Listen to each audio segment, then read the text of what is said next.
principles of innovation based on that book, one of those books, which is The Innovation Secrets of Steve Jobs. Carmine?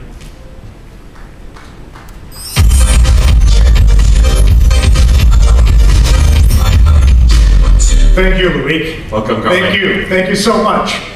Bonjour. Buongiorno. How many Italians do we have today? Ah, possiamo parlare italiano adesso.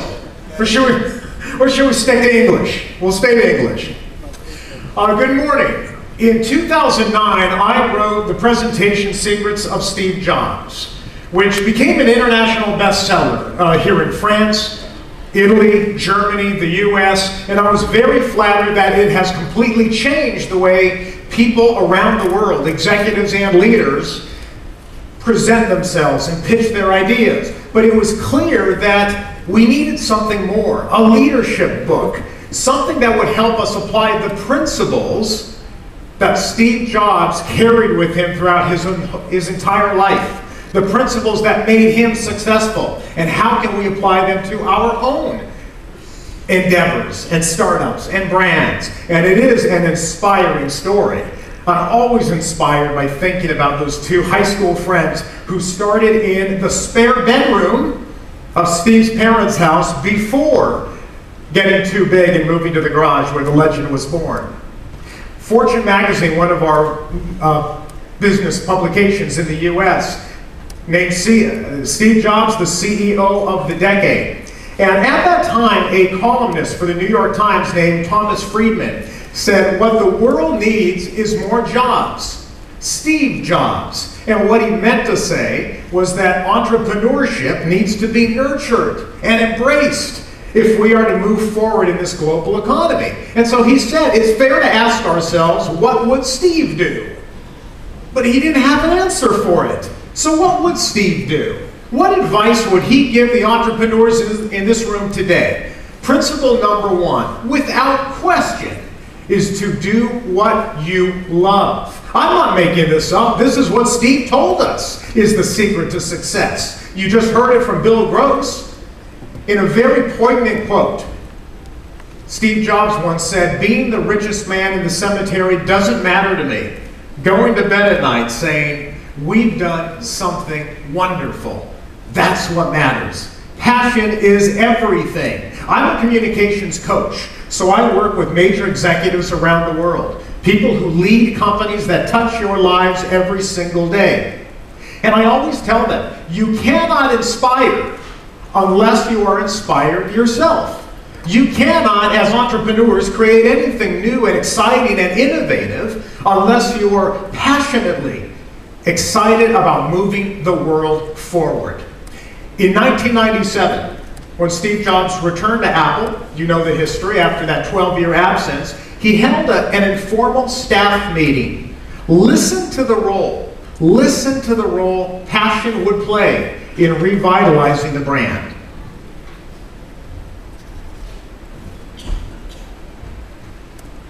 This is a very complicated world. It's a very noisy world.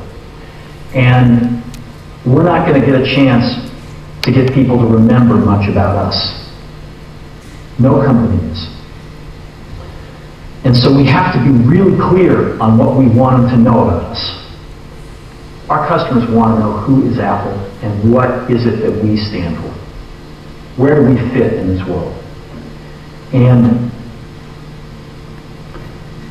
what we're about isn't making boxes for people to get their jobs done, although we do that well. We do that better than almost anybody in some cases. But Apple's about something more than that. Apple, at the core, its core value, is that we believe that people with passion can change the world for the better.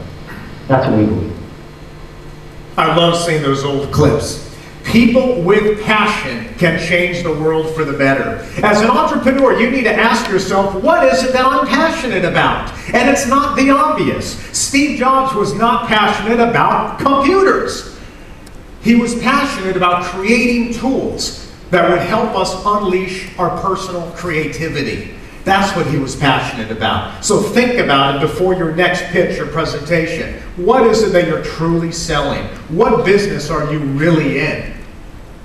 Steve Jobs would also urge us to put a dent in the universe, wouldn't he? This speaks to vision. Vision is very important. Vision is different than a mission statement. Tomorrow at 10 a.m., I think it's workshop room 4, I'll be giving a communications workshop for any entrepreneurs who are pitching themselves or their products. Please join me. We will talk about the difference between vision and mission. I don't care about your mission statement. A vision is different.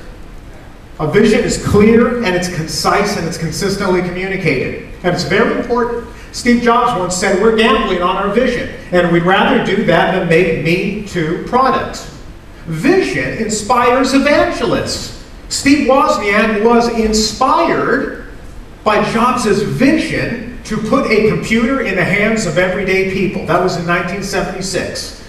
So as you know, back then the computer industry was relegated to hobbyists. So that was a bold vision, to put a computer in the hands of everyday people. Oh, and by the way, if Twitter had existed back then, Steve Jobs would have been able to tweet his vision, to put a computer in the hands of everyday people.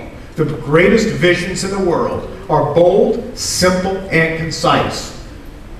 A vision helps you see things that other people may have missed. Most of you remember that great story of Steve Jobs going to the Xerox facility in Palo Alto and seeing a crude graphical user interface being used for the first time.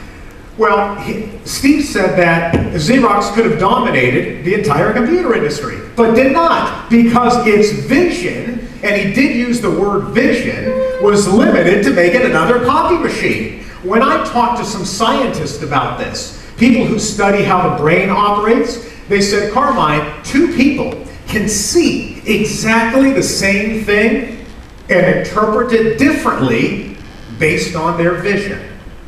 Isn't that interesting?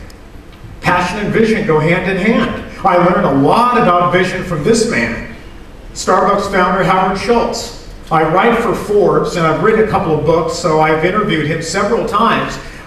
He greatly admired Steve Jobs, and he had a vision too. He's an inspiring communicator and an inspiring leader. But when you ask him, what are you passionate about, what's your vision, it has nothing to do with coffee. When Howard Schultz started Starbucks, his vision was not to make a better cup of coffee. That's boring. That's not going to inspire anybody. His vision was to create this third place between work and home. Listen to the way he communicates the vision behind Starbucks in this CNBC interview. The quintessential experience brand, and the experience comes to life by our people. We've been able to, I think, create a system of attracting and retaining great people, building a training system that replicates what we do. And I think the only competitive advantage, this is, an anathema compared to a tech company, is we have no patent. We have no secret sauce whatsoever. The only competitive advantage we have is the relationship we built with our people and the relationship they have built with the customer. So when we go to... You mentioned competitive advantage, you haven't mentioned the word coffee. Your competitive advantage is not your coffee. Well, I'll get to the... You just said your competitive advantage. I agree with you. It's the relationship with your people and the people with the customer. And in fact, if you ask me what business we're in the people business. We're not in the coffee business. Of course we are as a product, but we're in the people business. 135,000 people hiring 300 people a day, serving 40 million customers a week. It's all human connection. It's a sense of humanity and the sense of community that we've built in our stores. So at the end of the day, what we've been able to do is crack the code on being able to create an environment where people are treated well, they're respected, they're valued. Customers come in and they recognize this is a different kind of environment, almost an oasis. Almost an oasis? Is he selling coffee? He's not selling coffee. You need to ask yourself, what's my vision? Howard Schultz is not selling coffee. Steve Jobs did not sell computers. He sold tools that would enrich your life. And that's the difference. What else would Steve do? Well, we got to think about creativity. How do you kickstart your brain? Well, Steve thought it was easy. Steve Jobs simply said creativity is connecting things. Actually, that makes a lot of sense. Harvard researchers spent 6 years studying great innovators. And guess what they found? They found that creative, innovative, successful leaders associate ideas from different fields and apply those ideas to their field. It's called association. They're going to save themselves 6 years of research just by asking Steve Jobs, because that's what he said is the secret to creativity. Why do you think Steve followed calligraphy when he was in college? Why do you think he went to India? Why do you think he studied appliances from consumer brands that had nothing to do with technology? Because creativity is connecting things. I recently wrote a book just about Foursquare called The Power of Foursquare. How many of you have checked in on Foursquare, by the way? Yeah, wow, huge number of you. That's great, it's a lot of fun. And it was a lot of fun talking to businesses and brands around the world that are reinventing themselves in the age of mobile social media. But something that Dennis Crowley said to me, you saw Dennis yesterday, he said something very interesting to me that reminded me about this principle. He said, Carmine, Foursquare is a more interesting tool because we built it in the East Village instead of Silicon Valley. Because it was not built by geeks for geeks. Now, I did not take that as a criticism. I live in Silicon Valley, and I'm confident that we're among the most creative places in the world. But I understand what he was saying, because he built Foursquare with input from people in real estate, finance, Broadway, music, arts. And he said because of that, it's a more interesting tool. What was he doing? He was connecting things. What ideas can we connect from outside fields? And as you create your products, please do us all a favor. Keep it simple. Say no instead of saying yes. Don't add clutter, remove clutter. Innovation, Steve Jobs says, comes from saying no to 1,000 things to make sure we don't get on the wrong track or try to do too much. So obviously we can apply this to the number of products that Apple manufactured, but also to the design. They eliminate the complexity. When you can create a product that a 2-year-old can use intuitively, you know you're onto something. Johnny Ive, who we now know was Steve Jobs' spiritual partner at Apple, said, we are absolutely consumed by trying to develop a solution that is very simple, because as physical beings, we understand clarity, simplicity. We crave, as human beings, we crave simplicity. And I think that's part of what Steve Jobs was trying to say when he said, eliminate, don't add. Even their website. How many of us have the courage to do what Apple does on their website? When they announce a new product or a new feature, they don't add it, they strip everything else away so that you can focus on what they want you to focus on. That's saying no instead of saying yes. Say no to 1,000 things. Simplicity is crucial. When Steve Jobs was asked for advice by the new CEO of Nike, Mark Parker, when he became the CEO, famous quote, and I love it. Steve Jobs said, get rid of the crappy stuff and focus on the good stuff. What else would Steve do? Let's think about this for a second. We've talked about passion, vision, creativity. How about the experience? It's not just about your product, it's about my experience with your product. The employees at Apple stores, for example, are told to enrich lives. It's all about innovating around the experience. Don't forget that. Innovation isn't just about product innovation, it's about the experience that I'm having with your product. When Steve Jobs started the Apple Store with Ron Johnson, he said people don't want to just buy personal computers, they want to know what they can do with them. And we're going to show them exactly that. So he innovated around the experience. Does anybody know what brand inspired the Apple Store? Anyone? What brand? No, close, Gap, but Hotel brand, the Four Seasons.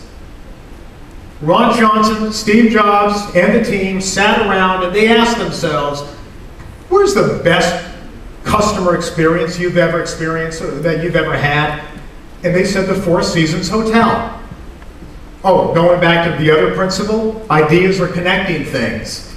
So it was actually inspired by a store or a organization, a hotel, completely outside of the computer field. That's why this is the Four Seasons. But see, this is why when you walk into an Apple store, you will not find a cashier. You'll find a concierge. That's why Ron Johnson decided to put a bar in the back of an Apple store, just like the one of the Four Seasons. They don't give away alcohol, but they dispense advice. Creativity is connecting things, but also innovate around the customer experience. Once you have your product, your service, you've got to get the pitch down. You have to master the message. Now, I'm a communications coach, so I work with executives to help them present their product and their vision more persuasively. Nobody was better than Steve Jobs. He informed, he illuminated, he inspired. We're going to miss him greatly. Nobody gives a presentation like Steve Jobs did. Why is this important, though? Because a person can have the greatest idea in the world, but if that person cannot convince enough other people, it doesn't matter. It always mattered to Steve Jobs. He didn't want his audience looking like this. A neuroscientist who works for the University of Washington, he studies brain processing. He said, Carmine, the brain does not pay attention to boring things. A Steve Jobs presentation was anything but boring. It informed, it illuminated, it inspired, all in one presentation. Now, how did he do that? Tomorrow in my communications workshop, we're going to go through a number of techniques. I want to tell you 2 techniques today that you can use immediately. Steve Jobs used these in every presentation. Number 1, the rule of 3. The rule of 3 is a very powerful communications technique that Jobs used brilliantly. The human mind can only process about 3 or 4 points of information in short-term memory. Well, if that's the case, don't bombard me with 22 benefits of your new product. I don't care. I only want 3. Steve Jobs did this all the time. When he introduced the iPad 2, what's the iPad 2? It's thinner, lighter, and faster than the original. If that's all you know, it tells you a lot. Thinner, lighter, faster. This philosophy, this approach, also applies to design. You've only got 3 models of iPads to choose from. Okay, design and communications. You will find groups of 3 in everything that Apple does. And every once in a while, Steve Jobs liked to have a little fun with it. In 2007, when he introduced the iPhone, people expected him to actually introduce 3 products. He has some fun with the audience. Here's what happened. 3 things: a widescreen iPod with touch controls, a revolutionary mobile phone, and a breakthrough internet communications device. An iPod, a phone, and an internet communicator. An iPod, a phone. Are you getting it? These are not 3 separate devices. This is one device. And we are calling it iPhone. Nobody gives a presentation like Steve Jobs did.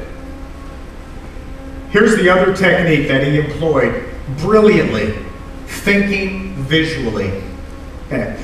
I created this PowerPoint slide as an example of what most people do.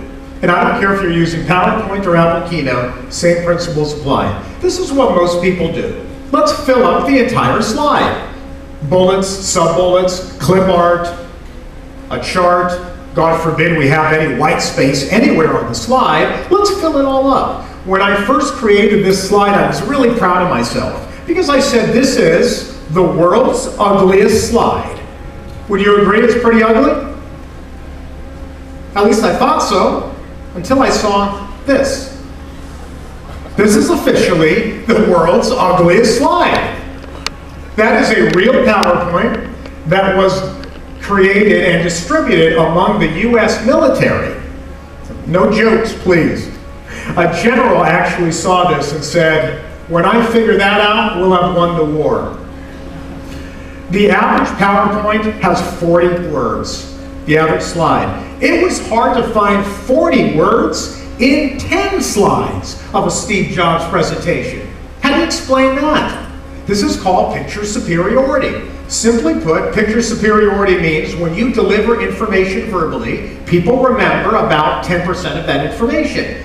Add a picture or an image, retention goes up to 65%. So think about it. Let's create a slide about the MacBook Air. Beautiful new MacBook Air. Let's create a slide about it. This is what most people would do. This is what I consider a typical slide. What are we doing? We put everything on the slide because we don't want any empty space. You know, we're not in the business of saying no to 1,000 things. We want to say yes to everything on the slide. And we don't even care about the font style is a little different, the typeface is different. Let's throw on some clip art. Let's just put everything on one slide. I think you would agree with me, this is a typical slide. What did Steve Jobs do differently? That's visual. What's more interesting to you? What's more memorable to you? What's more interesting and inspiring to you? This, by the way, takes work. This takes work. It takes weeks of drafting and sketching and creating ideas. But it was that important to Steve Jobs. Master the message and master the delivery and master the presentation. And finally, this is really important. This is probably the most important thing we can talk about. And since there's a couch here, I think I'm going to use the whole stage. I like this. Sell dreams, not products. As your customer, I don't give a rip about your product or your brand. I do care about myself. Right? As human beings, we're self-consumed. I care about myself, my hopes, my dreams, my ambitions. Help me accomplish my dreams, and you'll win me over. Steve Jobs, in 1997, when he returned, said the cure for Apple is not cost-cutting. The cure is to innovate its way out of its current predicament. And how did he do that? He did that by focusing on his customers and their needs. This is a clip from one of the most brilliant presentations I've ever seen. And Steve Jobs did not introduce a product. He introduced a philosophy. I want to just talk a little about Apple and the brand and what it means, I think, to a lot of us. You know, I think it always had to be a little different to buy an Apple computer. When we shipped the Apple II, you had to think different about computers. When computers were these things you saw in movies, they occupied giant rooms. They weren't these things you had on your desktop. You had to think differently because there wasn't any software at the beginning. You had to think differently when a first computer arrived at a school where there had never been one before, and it was an Apple II. I think you had to think really differently when you bought a Mac. It was a totally different computer, worked in a totally different way, used a totally different part of your brain. And it opened up a computer world for a lot of people who thought differently. You were buying a computer with an installed base of 1. You had to think differently to do that. And I think you still have to think differently to buy an Apple computer.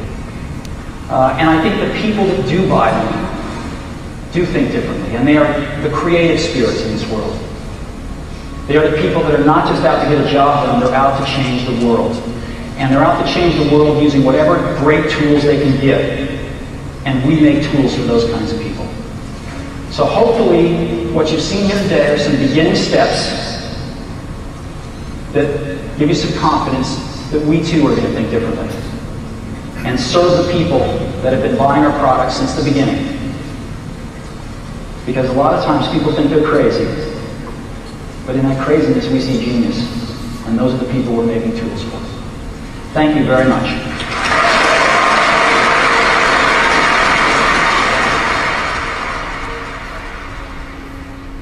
That is why we miss Steve Jobs. A Disney executive a couple of years ago who had the role of revitalizing the Disney stores called Steve and asked him for advice. And Steve just had 2 words. He said, dream bigger. Dream bigger.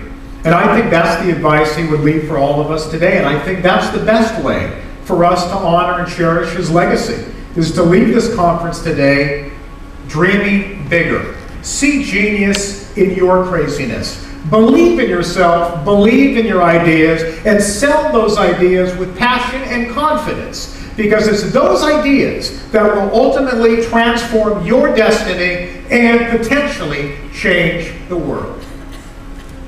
Thanks for your time today. Merci. Thank you.